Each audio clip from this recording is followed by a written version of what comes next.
According to UNESCO, about 774 million adults lack the minimum literacy skills.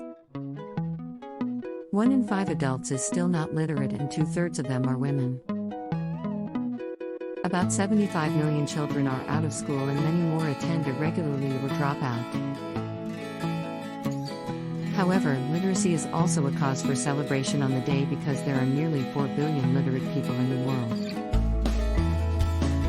The UN General Assembly proclaimed a 10-year period beginning on January 1, 2003, as the United Nations Literacy Decade. The Assembly also welcomed the International Plan of Action for the decade and decided for UNESCO to take a coordinating role in activities at an international level within the decade's framework.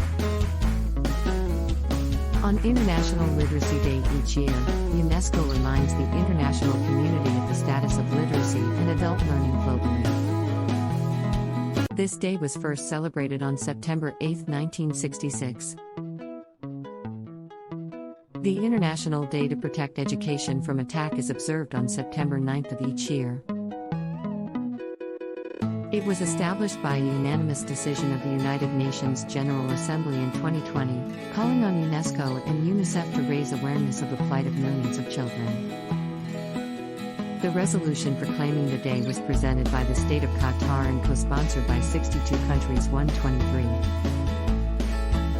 The day urges countries to respect and protect the right to education in emergency situations, reminds parties to armed conflicts to refrain from targeting schools or using them for military purposes.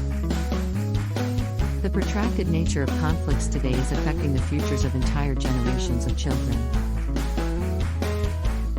Without access to education, a generation of children living in conflict will grow up without the skills they need to contribute to their countries and economies, exacerbating the situation. UNESCO and UNICEF will facilitate the annual observance of the day in close collaboration with partners within and outside the UN System 1. Working on the front lines in conflict-affected countries, the UN entities have long assisted member states in strengthening their capacity to provide access to educational opportunities for all.